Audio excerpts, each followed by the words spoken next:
This message comes from Schwab. At Schwab, how you invest is your choice, not theirs. That's why when it comes to managing your wealth, Schwab gives you more choices. You can invest and trade on your own. Plus, get advice and more comprehensive wealth solutions to help meet your unique needs. With award-winning service, low costs, and transparent advice, you can manage your wealth your way at Schwab. Visit schwab.com to learn more. This is America in Pursuit, a limited-run series from Throughline and NPR. I'm Rund Abdelfatah. Each week, we bring you stories about life, liberty, and the pursuit of happiness in the U.S. that began 250 years ago. As we've been talking about in this series, who is American and what it means to be American have always been in flux. And today, that's still true. Just this month, the Supreme Court started hearing oral arguments that those born in the United States are automatically U.S. citizens, regardless of their parents' immigration status. The court will issue a decision this summer and either undo birthright citizenship or uphold the precedent set over a century ago by another Supreme Court case, the case that started it all. The question to be determined is whether a person born within the United States, whose father and mother were both persons of Chinese descent and subjects of the Emperor of China, but at the time of the birth were both domiciled residents of the United States, is a citizen. Today, Ramtin and I bring you the story of Wong Kim Ark, the man behind the Supreme Court case that made birthright citizenship the law of the land. Until now. That story right after a quick break.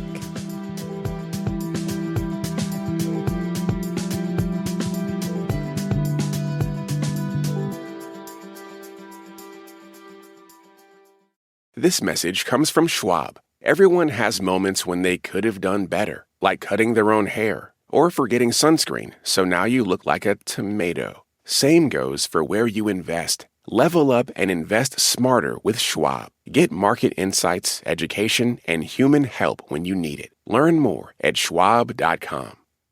This message comes from NPR sponsor CFP, Certified Financial Planner Professionals, committed to acting in their clients' best interests. Learn more at letsmakeaplan.org. This message comes from Progressive Insurance. Do you ever think about switching insurance companies to see if you could save some cash? Progressive makes it easy to see if you could save when you bundle your home and auto policies. Try it at progressive.com. Progressive Casualty Insurance Company and Affiliates. Potential savings will vary, not available in all states.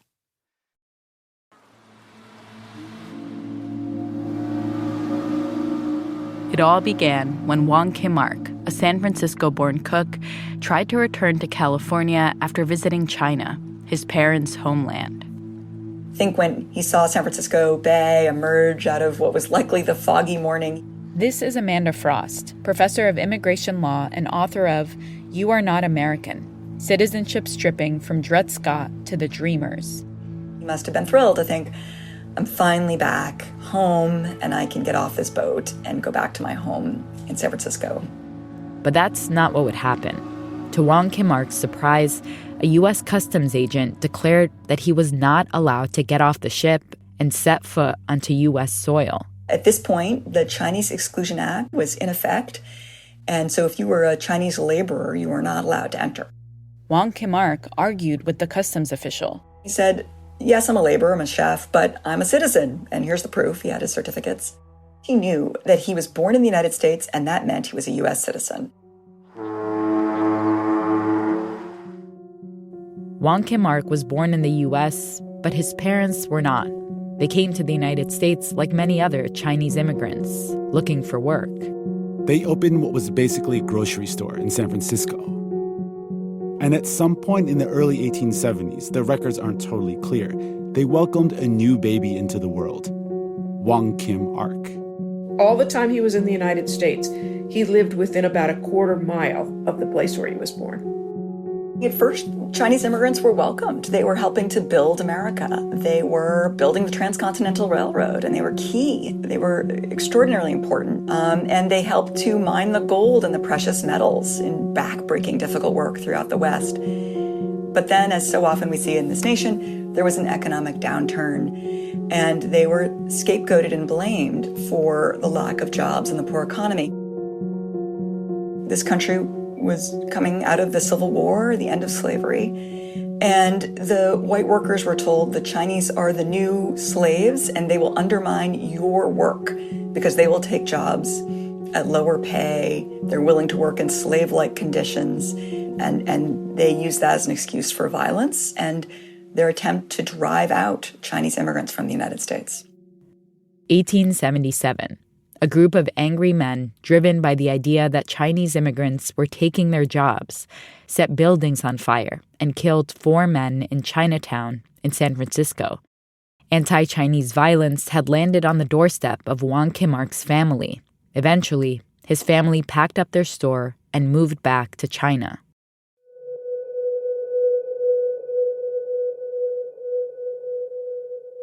When Wong Kim Ark's family left the United States after the 1877 anti-Chinese riots in San Francisco, they never came back.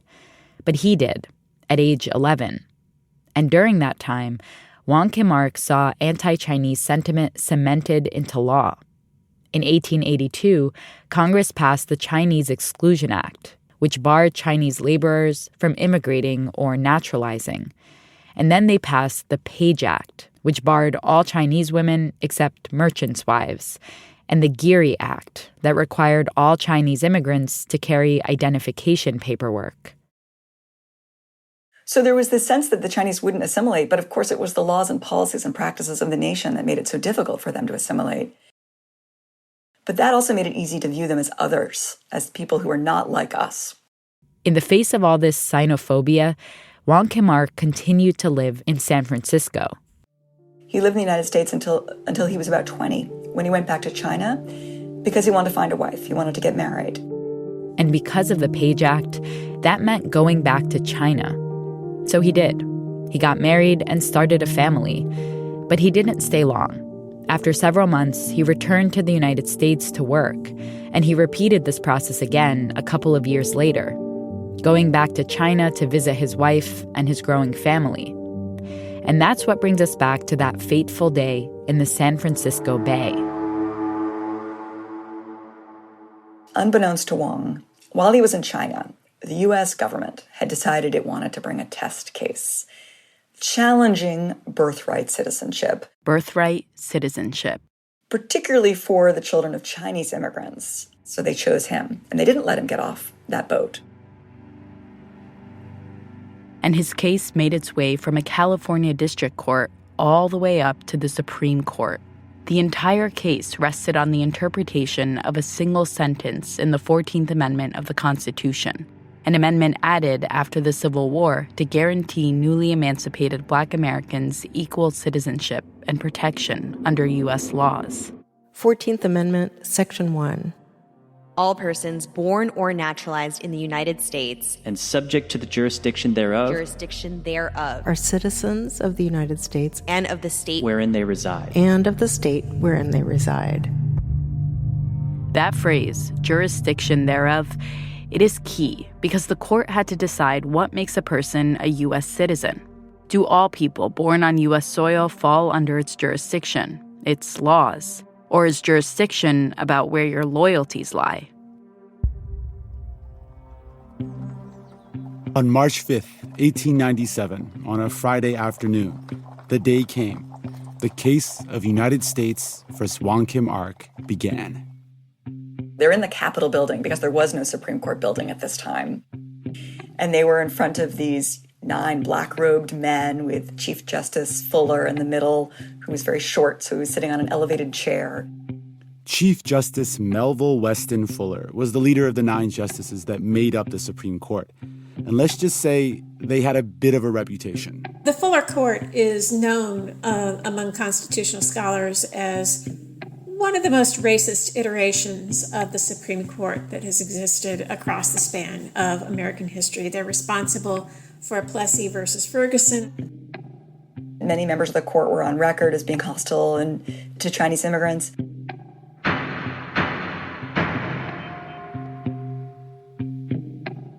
The lawyer for the U.S. government argued, Well, Wong Kim Ark, sure, he was born in the United States. We can't refute that. But we do not think he was subject to the jurisdiction of the United States because his parents were loyal to the Emperor of China, and so was their son by sort of automatic transmission. And so that means the son cannot automatically acquire citizenship based on birth. But then he made a bigger, bolder claim. That the 14th Amendment to the U.S. Constitution is itself unconstitutional. And his reason for that was he said the South was coerced into ratifying the 14th Amendment in 1868, and therefore it was never validly a part of the Constitution. And we can see in that argument, of course, that he's trying to litigate the Civil War. He's trying to say the Reconstruction Amendment should not be law. We should turn back the clock. He's making this case in front of the Supreme Court over 30 years after the ink on the 14th Amendment had dried. And in fact, the lawyers for Wong Kim Ark call him on that. And they say in their brief, this nation spilled so much blood to fight for the end of slavery and to establish the 13th and 14th and 15th Amendments and change our nation and change our Constitution. And you should not accept the argument that these amendments are invalid. The government made its argument. Then it was Wong Kim Ark's lawyers' chance to counter. Well, in very simple terms, Wong Kim Ark's lawyers have two main claims. Julie Novkoff is a co-author of American by Birth, Wong Kim Ark and the Battle for Citizenship. One is that this principle of birthright citizenship is a long-standing principle in common law, not just American common law, but English common law. Their second claim is that this common law principle was adopted in the 14th Amendment. And therefore, if you look at the history of this principle, if you look at how it has played out over time, there's plenty of grounding there to support the idea that the descendants of Chinese born in the United States are entitled to birthright citizenship. They were brilliant lawyers, and they told the Supreme Court, if you rule for the government that the children of immigrants are not citizens, you will take away citizenship from hundreds of thousands, maybe millions of people, including lots of white people. Millions of immigrants from Europe and around the world had moved to the U.S. in the 1800s. So the Supreme Court was suddenly having to address a fundamental issue, one that would have ripple effects beyond the children of Chinese immigrants, like Wong Kim Ark. It took over a year, but finally, the Supreme Court issued a ruling in the case of U.S. versus Wong Kim Ark. The fact, therefore, that acts of Congress or treaties have not permitted Chinese persons born out of this country to become citizens by naturalization cannot exclude Chinese persons born in this country from the operation of the broad and clear words of the Constitution. All persons born in the United States and subject to the jurisdiction thereof are citizens of the United States. Justice Gray. The court focused on that language, said all persons. This is intended to apply to everyone. And it's not intended to be so restrictive as to take away citizenship or bar citizenship from the children of immigrants. And remember, the United States is a nation of immigrants. It's not like there's just a few people who are born to non-citizen parents. It's a significant percentage of the country every year is born to immigrant parents. Quick note. All persons did not necessarily include Native Americans, and that's because tribes recognized by the U.S. government were considered sovereign nations with their own governments and court systems. And then the court threw in at the very end, they said, and if we were to rule any other way, we would take citizenship away from lots of children of not just the quote-unquote obnoxious Chinese, which is how the court often referred to this group, but also the children of English immigrants and German immigrants and French immigrants. That, I think, also pragmatically led them to say, no, Wong Kim Ark, we're ruling for you, not so much because we're sympathetic to children of Chinese immigrants, but because we can't undo the citizenship of the children of immigrants in this country.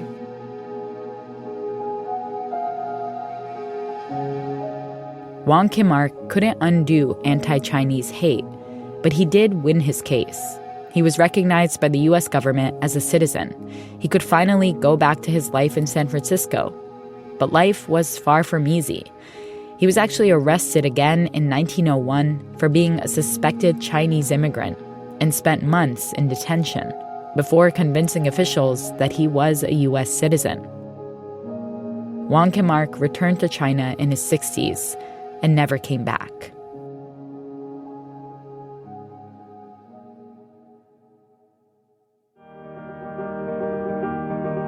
That's it for this week's episode of America in Pursuit.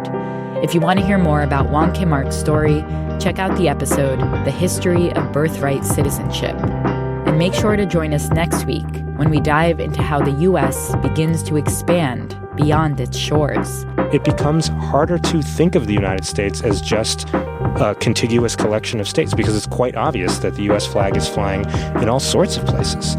The story of the beginning of the U.S. empire and how we went from the United States to calling our country America. That's next week. Don't miss it. This episode was produced by Kiana Moradam and edited by Christina Kim with help from the Throughline production team. Music, as always, by Ramtin Arablouei and his band Drop Electric. Special thanks to Julie Kane, Irene Noguchi, Beth Donovan, Casey Miner, and Lindsay McKenna.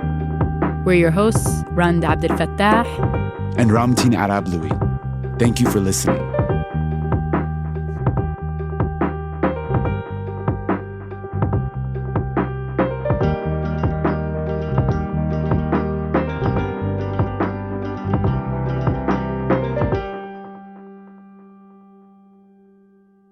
This message comes from Schwab. Everyone has moments when they could have done better, like cutting their own hair or forgetting sunscreen, so now you look like a tomato. Same goes for where you invest. Level up and invest smarter with Schwab. Get market insights, education, and human help when you need it. Learn more at schwab.com. This message comes from NPR sponsor Certified Financial Planners. Asking the right questions can greatly impact your future, especially when it comes to your finances. So if you're looking for a financial advisor you can trust, Certified Financial Planner professionals are committed to acting in your best interest. That's why it's gotta be a CFP. Find your CFP professional at letsmakeaplan.org.